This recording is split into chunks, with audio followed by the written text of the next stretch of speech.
Our top story tonight on Gravitas is about the strategic nightmare, in a way, that's been lurking in the shadows for India.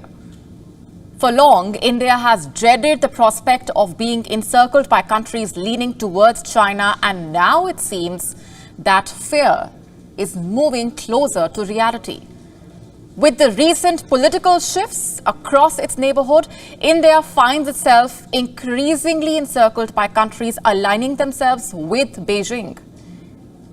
You see, this is not just about diplomacy or trade, it's about power and influence, just to put it simply. It began with the Maldives, then Bangladesh seemed to be gravitating towards China, and now it appears Sri Lanka is becoming Beijing leaning. So what does all of this really mean for India? It paints a grim picture. Our countries surrounding it increasingly prioritizing partnerships with Beijing over New Delhi. Whether it's for trade, defense, or infrastructure, is Beijing becoming their first choice? And what does this mean for India? Is it a major strategic disadvantage? Let's break this down for you. The latest development occurred just this week itself on Monday. Anura Kumar Desai, a known Marxist, reportedly noted for pro-China views, was sworn in as Sri Lanka's new president. And before we go on, let's just remind you here, we are joining the dots for you. As we told you earlier, these developments have massive implications, not just for trade, but for India's national security. With countries like Sri Lanka reportedly looking to China for economic development, Beijing has another level of control right on India's doorstep. Reports from both Indian and Chinese media indicate that the Desai administration is expected to lean heavily on China for investments, trade opportunities, tourism, digital infrastructure. And this reliance, you see, is not in isolation. Sri Lanka, after all, is a key participant in China's Belt and Road Initiative, the vast infrastructure project that China uses to extend its economic and geopolitical influence.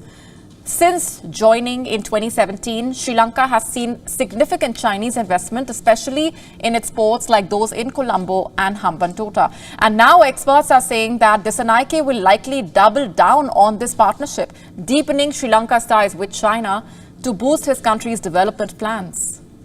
History also supports this notion. As per reports, the roots of Desai's party, the Janata Vimukti Peramuna, JVP, trace back to the pro-China wing of Sri Lanka's communist movement in the 1960s. And historically, China has supported Sri Lanka whenever left-leaning politicians held power. The situation for India, you see, becomes graver due to the Desai and JVP stance towards India. On several key issues, as per reports, JVP has consistently opposed cooperation with India. A case in point is the ambivalence over the 13th Amendment, which India has long supported to give more autonomy to Sri Lanka's Tamil minority, or the 1987 India-Sri Lanka Accord, which his party's founder criticized fiercely, branding India as an expansionist threat to Sri Lankan sovereignty. Furthermore, Desai is reportedly resisting calls for investigations into alleged war crimes during Sri Lanka's civil war. But Sri Lanka is not the only piece as far as this puzzle is concerned. Desai's rise to power comes on the heels of former Bangladesh Prime Minister Sheikh Hasina being ousted just a month earlier. Remember, Hasina had been a steady ally, keeping anti-India forces in check in a way, and ensuring a cooperative partnership between the two countries. But ever since her ouster, we have seen a surge in anti-India rhetoric.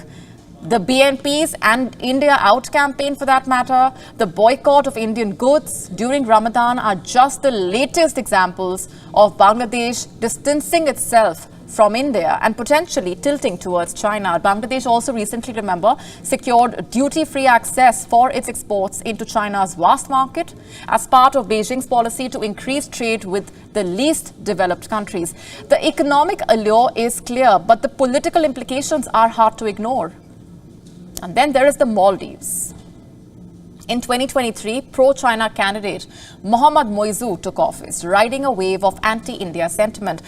One of his first moves was expelling Indian military personnel and cutting security ties with New Delhi. Instead, Moizu reportedly opened the doors for China, even allowing Chinese research vessels to dock at Maldivian ports despite India's objections. His presidency shifted the Maldives towards China's orbit, a critical development given the country's strategic position in the region. So, what's India left with? In a way, a shrinking list of allies and growing Chinese clout in its backyard. Each of these countries, in a way, Sri Lanka, Bangladesh, the Maldives, was once a stable partner for India, and now are they turning towards Beijing, increasingly creating a geopolitical concern for New Delhi? India's diplomatic and security challenges are growing. The question remains, how will India respond? Because one thing is certain, China's ring of fire is closing in. To stay up to speed with the latest news, download the WION app and subscribe to our YouTube channel.